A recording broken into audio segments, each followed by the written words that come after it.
América Latina es todavía la región con más contrastes económicos y sociales del mundo, pero desde la pasada década de los 90 se está reduciendo la pobreza y la desigualdad. Una de las consecuencias de este proceso es que desde hace unos años está creciendo la clase media, los que se sitúan entre los más pobres y los ricos. Por ejemplo, por primera vez en la historia de Brasil, más de la mitad de la población activa se considera de renta media. El desarrollo de este segmento de la población es clave para la prosperidad de cualquier Estado. Su fortalecimiento y estabilidad pueden ayudar al progreso económico siempre que vayan acompañados de distribución de la riqueza. Por eso el asentamiento y expansión de esta nueva clase media es uno de los grandes retos que afronta la región. Hoy analizaremos con nuestros invitados esta clase social en Latinoamérica y su futuro. Bienvenidos. Según un informe del Banco Mundial, la población de clase media en América Latina aumentó en un 50% durante la década pasada, con una disminución notable de la pobreza en la región. Los autores del documento atribuyen esta espectacular irrupción a la confluencia de dos factores. En primer lugar, un crecimiento económico más sustentado que, a pesar de la crisis global de 2008 y 2009, llegó a un promedio de 2,2 per cápita para la región. Y en segundo lugar, una reducción de la desigualdad económica en la mayoría de los países, que hizo que la población de clase media pasara de 100 millones de personas a 150. La ONU también da la bienvenida a los avances conseguidos por el subcontinente en este ámbito, pero avisa que aún hay mucho por hacer. El Programa de Naciones Unidas para el Desarrollo apunta que hay países que han logrado que millones de personas salgan de la pobreza e incluso que algunos alcancen la clase media. Sin embargo, aún es la región con más grandes niveles de inequidad social. El organismo aplaude los programas sociales aplicados en Latinoamérica, en particular Oportunidades de México y Bolsa Familia de Brasil. Brasil, Chile y México son considerados como pioneros en los ámbitos de la productividad, en las políticas de desarrollo y en la innovación en políticas sociales. A nivel económico eso es importante, ¿no? Que no haya los más ricos ricos ni los más pobres pobres. Hombre, yo creo que es bueno, ¿no? Que no haya tanta diferencia entre las clases, que haya muy pobres o gente muy rica. Sinceramente, lo mismo, porque mientras haya ricos, igual, ¿no? Maravilloso, ya era hora.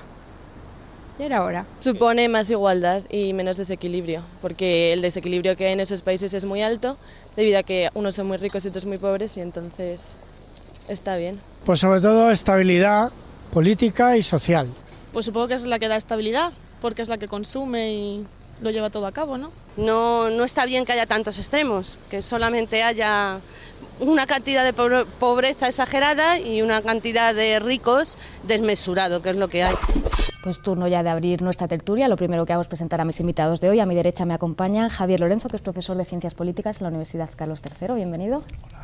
Y a mi izquierda, José Manuel Martín Meden, que es periodista en información internacional, concretamente América Latina, y ha sido corresponsal también para Televisión Española en sitios como Colombia, Cuba o México. Bienvenido. Gracias por la invitación. Pues la primera pregunta que os hago, vamos a ver esa definición de clase media que hace el Banco Mundial, que establece que son los que tienen una renta per cápita diaria entre 10 y 50 dólares. No sé si estáis de acuerdo con este criterio, si sirve eso para definir. Bueno, en primer lugar, depende quién lo establezca, ¿no? En Brasil, que es donde aparentemente esgrimen como argumento político que la clase media está emergiendo en cantidad considerable, hablan del 52% de la población, establecen la frontera en los 20 dólares de ingreso diario. Pero yo creo que hay que añadir al criterio puramente económico un criterio político, ¿no? La socialización se puede hacer a través del mercado, es decir, vía consumo, o a través de la democracia, es decir, vía participación, y yo creo que la clase hay que establecerla con los dos criterios, políticos y económicos. Y quizás social también.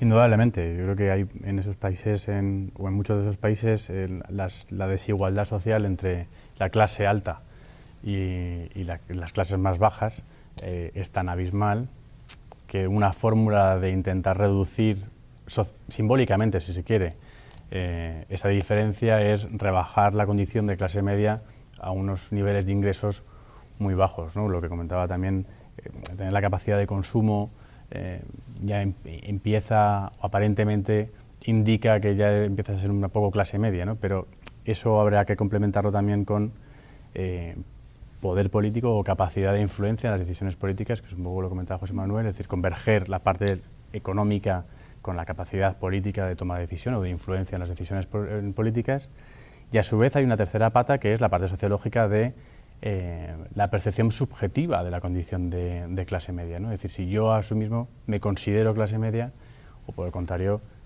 considero muy lejos de estar en clase media, o tengo una ascripción de estatus superior a lo que realmente mis ingresos dicen que tengo, ¿no? ¿Y esa parte subjetiva en Latinoamérica, cómo creéis que está? ¿Creéis que esas clases medias se consideran como tales? O bueno, al fin y al cabo vienen de décadas y décadas de pobreza, también considerado en términos estadísticos. ¿Creéis que sí que han entrado...?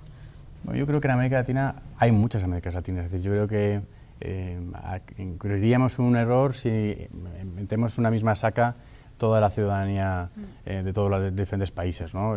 Brasil es una cosa muy distinta, o forma parte de estos BRIC, que son un poco los países emergentes y los potentes económicamente hablando en los últimos 8 o 10 años, pero luego hay otros países que tienen distintas tradiciones, ¿no? Y distintas condiciones. Argentina, podríamos hablar de una clase media muy asentada históricamente, independientemente de que haya tenido esas fluctuaciones de condición social, ¿no? Es decir, realmente qué capacidad de consumo tengo pese a ser una gran clase media, ¿no? Que es el problema del corralito, etcétera. Sin embargo, en otros países, como puede ser esa emergente clase media brasileña, podríamos hablar de un cierto sentimiento de estatus, ¿no? de incorporación, de mayor nivel de formación, de un mayor nivel de consumo. No sé muy bien si real. Sí, yo creo que en estos momentos en América Latina, al hablar de la posibilidad de poder contar con una clase media, y el tema es muy polémico, habría que hacer una división. Es decir, los nuevos gobiernos progresistas, democráticos, populistas, de izquierda, cada uno le pone un nombre, establecen zonas en América Latina, ¿no? Hay muchas zonas en América Latina. Yo distinguiría, por una parte, México, Centroamérica, el Caribe, donde se ha producido muy poco este proceso al que me voy a referir ahora. Y por otra parte, América del Sur, donde sí ha avanzado ese proyecto que comparten los gobiernos con distintas intensidades y de diferentes maneras de recuperación de la soberanía nacional, lucha contra las desigualdades a través de la justicia social e integración regional. Eso está ocurriendo encabezado por Brasil, Argentina, Venezuela, en parte Colombia, pero sobre todo Ecuador, Bolivia, Uruguay.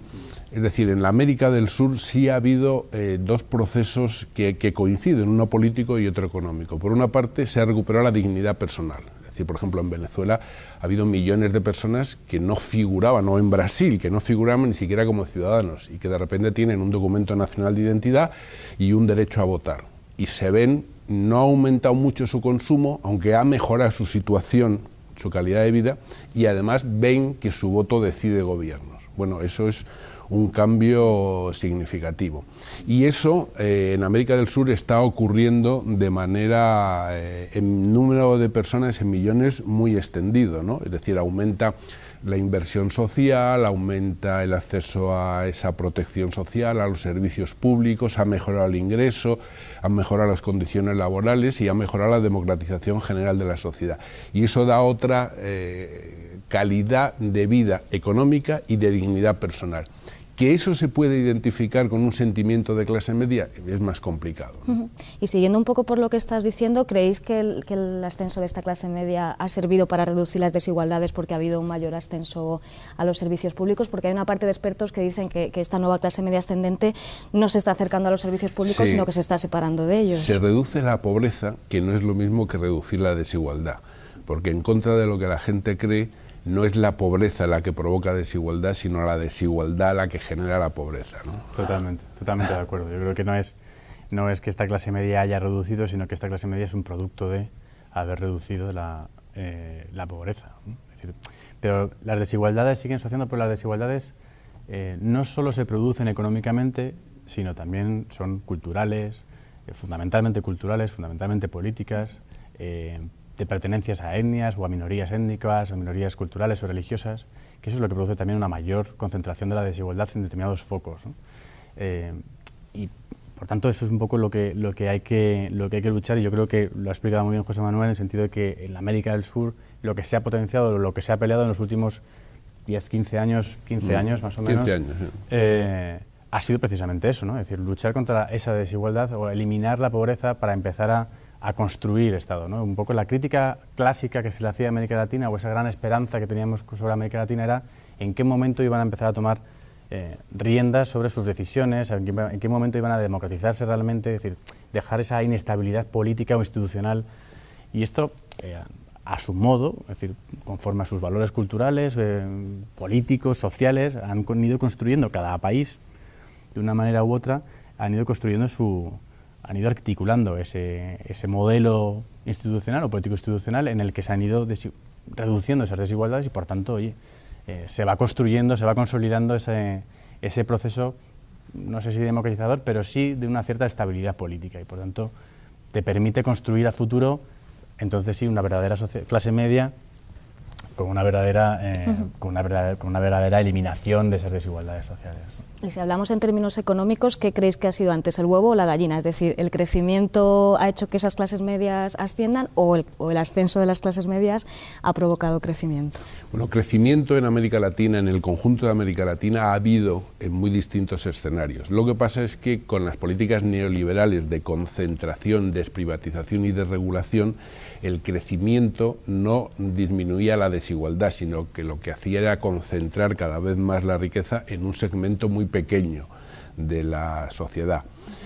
Lo que se ha producido en los últimos 10-15 años ha sido un crecimiento importante, pero un crecimiento con mejor distribución. Y eso que todavía en América Latina queda pendiente la asignatura más importante, que es una auténtica reforma fiscal, es decir, todavía los ricos pagan muy pocos impuestos y la nueva clase media se va a tener que enfrentar a sus responsabilidades fiscales, también falta esa asignatura. Pero no ha sido el crecimiento el que ha reducido las desigualdades, sino ha sido la voluntad política de establecer mecanismos de redistribución, ¿no? No sé si estás de acuerdo. Sí, al final yo creo que son procesos en los que se imbrica el deseo de la masa social. Hay una mayoría social más formada o más consciente de sus posibilidades que presiona hacia arriba y que permite o que posibilita que ese tipo de poderes existan o emerjan, y por otro lado hay una voluntad política real de asumir esa bandera y de llevarla a cabo, ¿no? Es decir, tradicionalmente las oligarquías o las grandes familias detentadoras o terratenientes o detentadoras de los grandes poderes o factores o recursos energéticos que disponían de estos países habían hecho de su capa un sallo, ¿no? Habían dispuesto libremente de esta cuestión, ¿no? Y digamos que los poderes reales o los poderes del Estado connivían o tenían una cierta negociación con ellos, ¿no? En este caso lo que ha habido es una fractura y una renegociación en otros términos, impulsado también por una masa social que ha decidido voluntariamente jugar a otra cosa, ¿no? Es verdad que esa masa, digamos que la población que presiona pues, hacia movimientos como Chávez o en fin, ¿no? o en Ecuador o en Bolivia,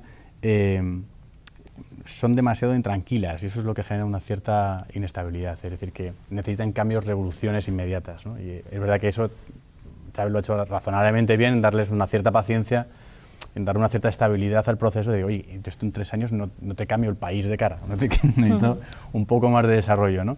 Y eso, pues Evo Morales o tal, vamos a ver cómo, o Obrador ahora, pues vamos a ver cómo lo canalizan, ¿no? Porque es verdad que esa base social te da mucha legitimidad para afrontar determinadas decisiones, pero también es muy exigente con los tiempos que te requiere para poder llevar a cabo esas transformaciones, ¿no? Y que no siempre son parejas al tiempo que verdaderamente un Estado necesita para articular reformas fiscales, reformas estructurales. Además, ¿no? Ahora lo que viene es la cuestión política, en el fondo, porque yo creo que el análisis que hace el Banco Mundial es un análisis aparentemente técnico y profesional, pero en el fondo políticamente muy tramposo. Es decir, lo que el Banco Mundial está diciendo al anunciar que ha crecido en la última década en América Latina en un 50%, como dice el Banco Mundial, la clase media, lo que está haciendo es una especie de advertencia a los nuevos gobiernos de izquierda o progresistas, diciéndoles, cuidado, que lo que estáis fabricando es una clase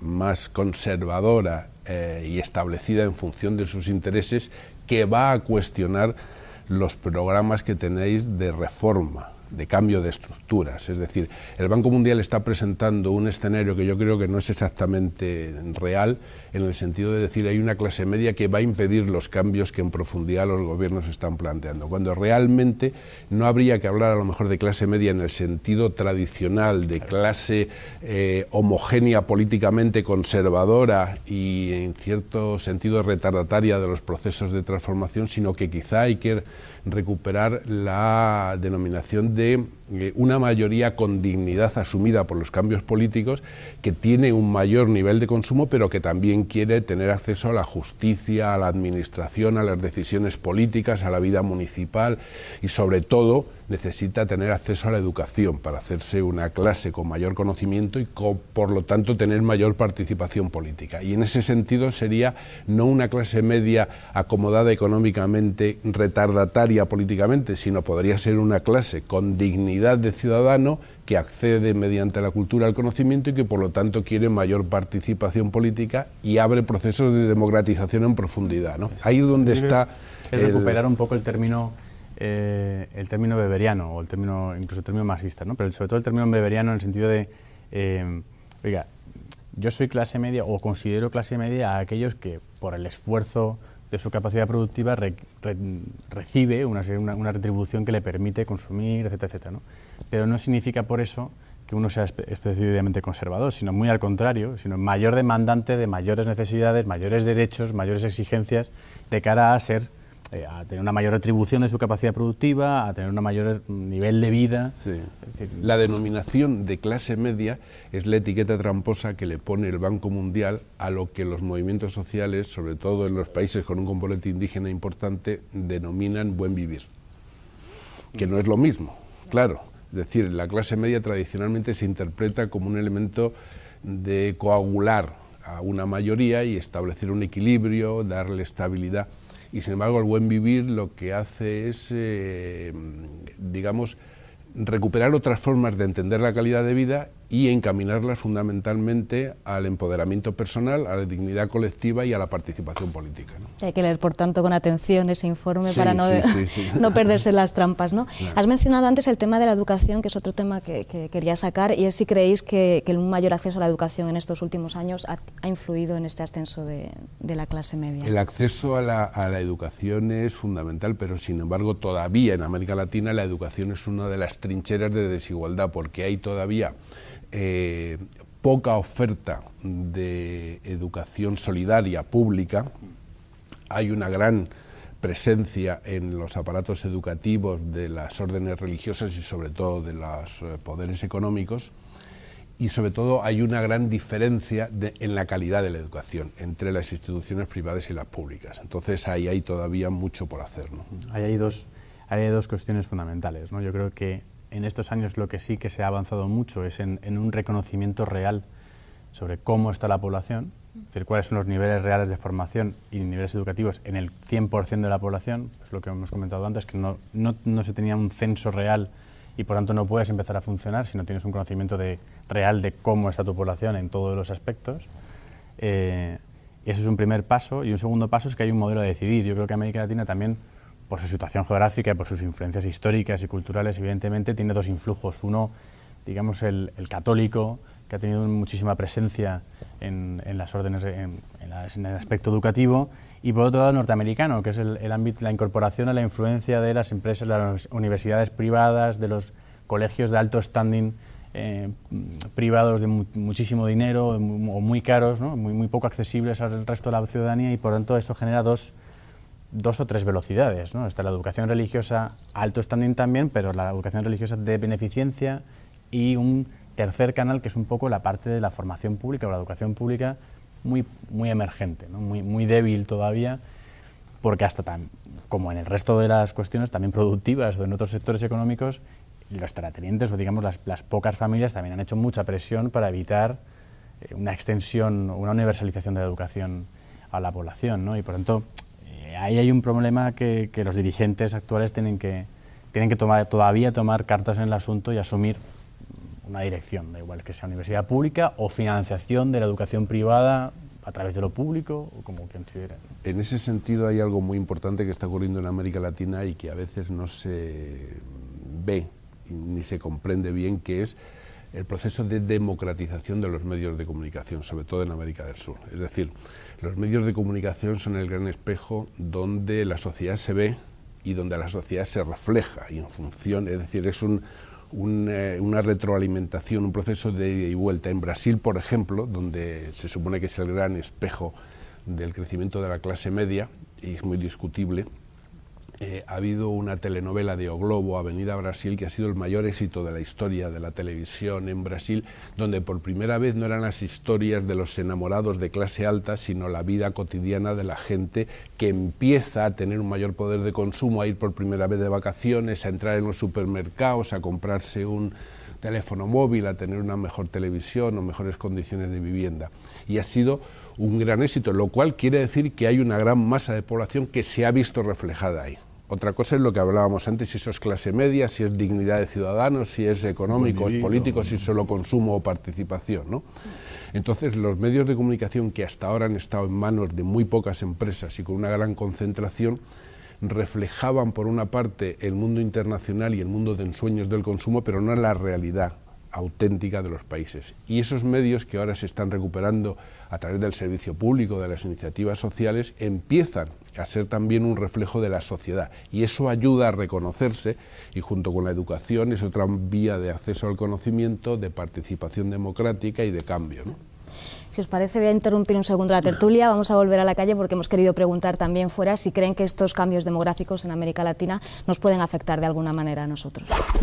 Para el resto del mundo nada, nada, no llega a parecer nada, porque tampoco son tantos como para poder hacer una presión o como para poder rebelarse contra el capitalismo. Supone que hay un desarrollo económico porque la gente tiene más poder adquisitivo y entonces se equilibra el mercado. Pues lo mismo, que haya más estabilidad y sobre todo que sea un continente que propicie pues un desenvolvimiento de la economía más parejo.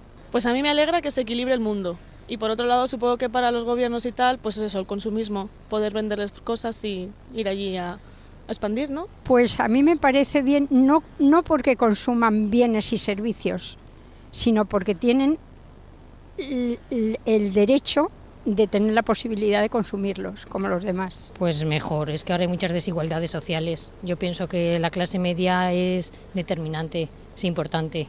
Supongo que a los países ricos no les debe interesar mucho, ¿no? Pues para los países ricos es recursos baratos y mano de obra barata, así que haya una clase media que tenga poder no le interesa mucho a los países ricos.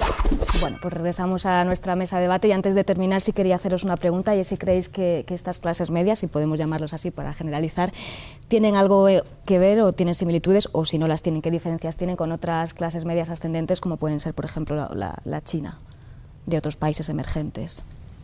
Bueno, en el caso chino ese es la gran incógnita para los próximos años, ¿no? En Brasil, por ponerte un ejemplo, los especialistas en esta polémica de las clases medias dicen que con respecto a los otros países de los BRIC, ¿no? de Rusia, China, de India, de Sudáfrica, Brasil tendría dos diferencias. Una, que ellos dicen nosotros somos una democracia, China no lo es, y dos, nuestro proceso de empoderamiento de clase media, según ellos, lo que está produciendo es una reducción de las desigualdades, mientras que en el resto del mundo las desigualdades aumentan, ¿no? Bueno, esa es la autodiferencia que se autoestablecen los brasileños. Yo creo que la clase media o esta nueva clase con dignidad y participación política en América Latina es totalmente distinta a lo que pueda suceder en Sudáfrica y sobre todo en China y también en la India, ¿no? Es distinto, son culturas y valores y estructuras muy diferentes. Radicalmente, totalmente de acuerdo. Yo creo que para entendernos lo que se produce en América Latina es algo más occidental, es decir, es una visión más occidental, es decir, un poco lo que nosotros entendemos como proceso de democratización, como proceso de crecimiento. Más en esa línea, con sus diferencias y con sus salvaguardas, pero muy en esa línea.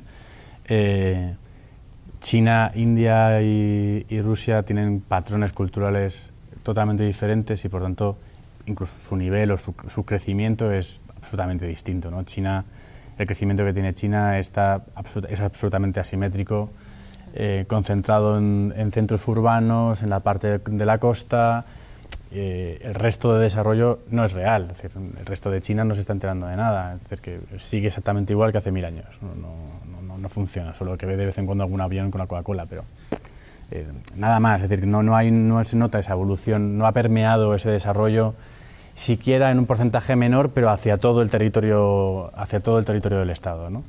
Y en el caso de Rusia ocurre una cosa similar, con bastantes diferencias, pero similar, en cuanto tiene un problema básico, principal, que es de extensión, de cuestión geográfica, de comunicaciones, de transportes. Por tanto, el desarrollo es muy complejo para Rusia. De hecho, Putin lo que está intentando en estos últimos años, junto con Medvedev, es intentar vertebrar de alguna manera, discutible o no, pero de alguna manera, el sistema de toda la geografía rusa, ¿no? Y en el caso de India, pues chocamos también con unos valores culturales muy diferenciados, con 200 dialectos, es decir, que ya tienen un problema lingüístico profundo, un problema étnico profundo, un problema religioso complicado, es decir, que permear todo eso es mucho más difícil que una sociedad con sus diferencias, pero con ciertas homogeneidades como la brasileña, ¿no? Bien, pues tenemos que dejarlo aquí, con ese panorama general nos quedamos y seguiremos pendientes de esa evolución. Muchas gracias a los dos por habernos acompañado. Gracias a vosotros. Gracias también a ustedes por habernos acompañado un día más. Les recuerdo que pueden ver cualquiera de nuestros programas en nuestra página web, hispantv.es, y que esperamos sus comentarios en nuestra cuenta de Twitter. Que tengan una feliz semana.